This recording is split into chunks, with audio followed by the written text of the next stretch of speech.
విద్యార్థి ఉద్యమ కెరటం రోహిత్ వేముల వర్ధంతి ఈరోజు. ఉద్యమకారుడు అమరుడయ్యాక ఉద్యమమై జీవించే ఉంటాడనడానికి రోహితే సాక్ష్యం. ఈ దేశంలో మతోన్మాదానికి వ్యతిరేకంగా అంతర్జాతీయ గొంతుకగా నిలిచాడు రోహిత్. దళిత బహుజనులైన మెజారిటీ ఇండియన్స్ వాయిస్ను భౌతికంగా లేకపోయినా మౌనంగా వినిపిస్తూనే ఉన్నాడు రోహిత్. జోహార్ రోహిత్ వేముల, జోహార్ రోహిత్ వేముల. 8 సంవత్సరాలు ఈ 8వ వర్ధంతిని ఆ రోజు చనిపోయినప్పుడు, ఆయన అమరుడైనప్పుడు ఎంతో గట్టిగా ఉద్యమం నిర్వహించిన దళిత బహుజన్ పార్టీ వ్యవస్థ అధ్యక్షులు, జాతీయ అధ్యక్షులు, సుప్రీంకోర్టు అడ్వకేట్ కృష్ణస్వరూప్ గారు ఉన్నారు. ఆయన మాటల్లో రోహిత్ వేములని మనం గుర్తు చేసుకున్నాం. చెప్పండి. అందరికీ జైభీములు. ఈ దేశంలో ఈరోజు పెద్ద విద్యార్థి ఉద్యమ నాయకత్వాన్ని మనం కోల్పోయాం. చాలా దురదృష్టకరం. హైదరాబాద్ సెంట్రల్ యూనివర్సిటీలో రిజిస్ట్రార్గా తన విద్యను కొనసాగించిన రోహిత్ వేముల మిగతా విద్యార్థుల స్వాతంత్రంగా లేకుండా ఈ సమాజం కోసం, దేశం కోసం, ప్రజాస్వామిక వాతావరణ రక్షణ కోసం భారత రాజ్యాంగం కల్పించిన హక్కులు సాధన కోసం, ముఖ్యంగా షెడ్యూల్ కులాలు, తెగలు, బ్యాక్వర్డ్ క్లాసెస్, మత మైనారిటీలు అంటే దళిత బహుజన జాతుల యొక్క మానవ హక్కుల కోసం ఒక పెద్ద దళాన్ని వినిపించిన విద్యార్థి ధ్రువధార మన రోహిత్ వేముల చక్రవర్తి.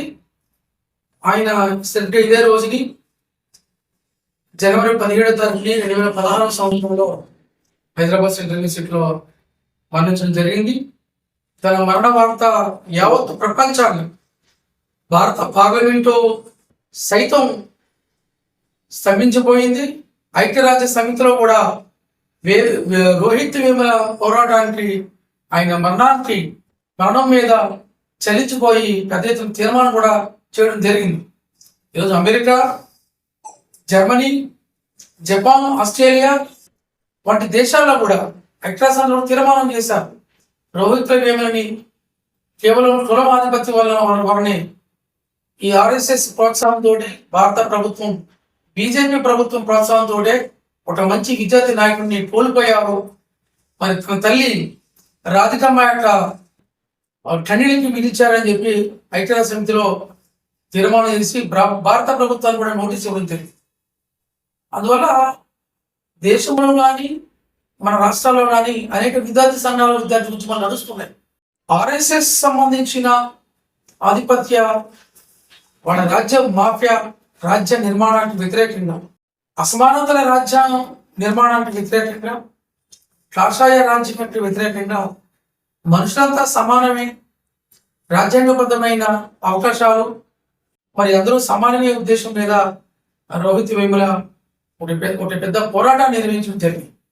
హైదరాబాద్ సెంట్రల్ యూనివర్సిటీ కేంద్రంగా దేశంలో అనేక యూనివర్సిటీస్లో దళిత బహుజన విద్యార్థుల్ని కదిలించడం జరిగింది. దళిత బహుజన విద్యార్థులు సమస్యల మీద వాళ్ళ తరపున భారత ప్రభుత్వానికి ఒక గళం వినిపించడం జరిగింది.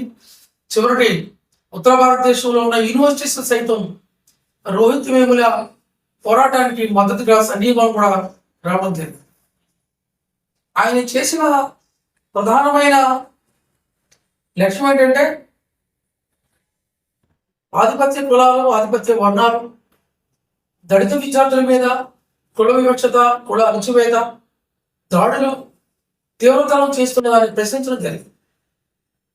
కుల వ్యవస్థకు వ్యతిరేకంగా ఆయన పోరాట గళాన్ని పెద్ద ఎత్తున వినిపించడం జరిగింది. అంబేద్కర్ గారి యొక్క సిద్ధాంతాలని, బాబాసాహెబ్ సిద్ధాంతాలు, అంబేద్కరిజమే ఈ దేశానికి విముక్తి అని చెప్పి చాటి చెప్పి అంబేద్కరిజాన్ని తన భుజం మీద మోసుకొని విద్యార్థి లోకానికి ఆయన పెద్ద ఎత్తున ప్రచారం చేయడం జరిగింది. కాబట్టి ఆ రోజు కానీ నేడు కానీ రోహిత్ వేముల చేసిన పోరాటం కాషాయ వర్గానికి తొలిసంలో తయారయ్యే రోహిత్ వేముల కానీ బతుకుంటే ఖచ్చితంగా దేశంలో మరి నరేంద్ర మోడీ ప్రభుత్వం మీద, ఆర్ఎస్ఎస్ ఆధిపత్య రాజ్యం మీద, ఈ చాతుర్వర్ణ కుల అధర్మం మీద ఒక ప్రజా తిరుగుబాటు వస్తుందనే భయంతో కాషాయ వర్గ మూకలు, అల్లరి మూకలంతా రోహిత్ వేములకి వ్యతిరేకంగా ఒక రాజకీయ కుట్ర చేసి చివరికి తను చనిపోయే స్థాయికి తీసుకొచ్చారు. ఖచ్చితంగా రోహిత్ వేముల అనేది అది వ్యవస్థీకృత ఈ వ్యవస్థ చేసిన హత్యగా మేము భావిస్తున్నాం. అందువల్ల రోహిత్ వేముల చేసిన పోరాటం మొత్తం అణగారిన కులాలకు సంబంధించిన విద్యార్థులు ఒక నూతన చైతన్యం, ఒక సామాజిక చైతన్యంగా మేము భావిస్తున్నాం. ఎవరూ చేయనంత ఒక అజెండాతోటి, ఒక సింగిల్ అజెండాతోటి ఒక బలమైన గళాన్ని వినిపించిన చరిత్ర రోహిత్ వేములది. తన పోరాటం హైదరాబాద్ యూనివర్సిటీకి పరిమితం కాకుండా యావత్ దేశంలోని అన్ని యూనివర్సిటీలో కూడా తన గళను వినిపించడం జరిగింది. చివరికి ఆయన మరణం తర్వాత దేశంలో ఒక పెద్ద సామాజిక విప్లవానికి నాంది పలికింది. ప్రపంచ దేశాల నుంచి రోహిత్ వేముల పోరాటానికి సంఘీభావంగా అనేక మంది విదేశీ విద్యార్థులు వివిధ దేశాలు ఐక్యరాజ్య సమితి కూడా అండగా నిలబెట్టారు. అలాంటి ఒక బలమైన మేధావి వర్గం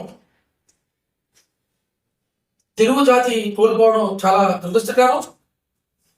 ప్రస్తుత సమాజానికి, ప్రస్తుతం నిర్వీర్యమైపోతున్న విద్యార్థి సమాజానికి ఒక ధ్రువతారలా మేలుకొలుపుల రోహిత్ వేముల ఆయన ఆశయం మన ముందుకు ఉండటం జరిగింది.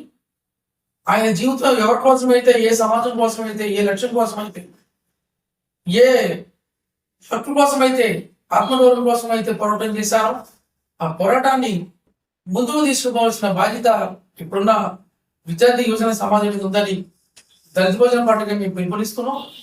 రోహిత్ వేముల త్యాగాల్ని వృధా కానివ్వకూడదు. ఖచ్చితంగా ఆయన యొక్క పోరాటాన్ని, ఆయన గళాన్ని ముందుకు తీసుకోవాల్సిన అవసరం ఉంది. పీడిత ప్రజల పక్షాన, దళిత భోజన జాతుల పక్షాన ఖచ్చితంగా విద్యార్థి యువజన సమాజం ముందుకు పోవాలని ఈ సందర్భంగా మేము పిలుపునిస్తున్నాం.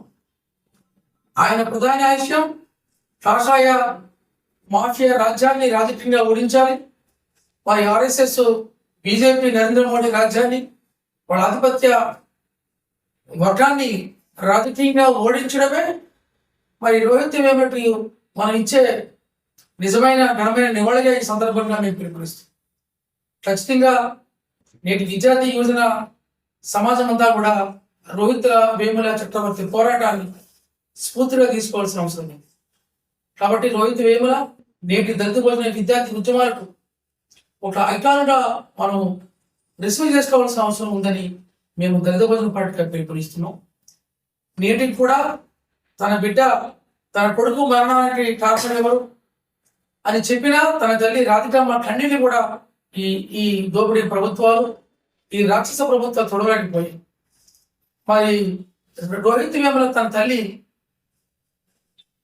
కింద నుంచి దేశం అంతా తిరిగి నాకు నా కుమారుడిని ఈ రాజ్యమే చంపింది, నాకు న్యాయం చేయండి, నా కుమారుడు ఎందుకు చనిపోయాడు దాని మీద విచారణ చేయండి అని ఆమె అనేక స్థాయిల్లో కోర్టులు కానీ, పార్లమెంట్ పర్పస్ కానీ, ఆనాటి రాష్ట్ర అసెంబ్లీ కేసీఆర్ ప్రభుత్వంతో కానీ అనేకమైన ఉద్యమం చేసినా కూడా ఈ దుర్మార్గమైన కాషాయ రాజ్యం రోహిత్ వేముల తల్లి రాధికమ్మ కన్నింటిని వాళ్ళు చూడలేదు. అంటే దీని అర్థం ఏంటి? నిమ్మన జాతుల పట్ల ఆధిపత్య రాజ్యం యొక్క వాళ్ళ నిజస్వరూపం బయటపడింది. దళితులపై జరుగుతున్న దాడులకు వ్యతిరేకంగా రోహిత్ వేముల చేసిన పోరాటం చాలా ప్రశంసనీయమైనది.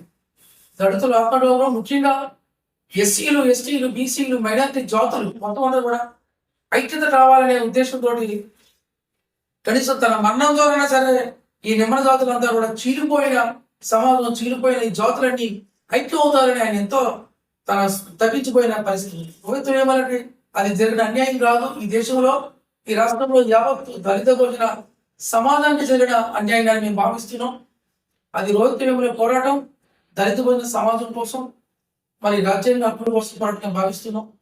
అందువల్ల ఆయన ఆశయాన్ని ముందుకు తీసుకుపోవాలని, తన దేని కోసం అయితే త్యాగం చేశాడో ఆ త్యాగాలు వృధా కానివ్వకుండా బాబాసాహెబ్ అంబేద్కర్ ఆలోచన విధానం విలువలో మనం ముందుకు పోవాలని ఈ సందర్భంగా దళిత భోజన పార్టీగా పిలుపునిస్తున్నాం.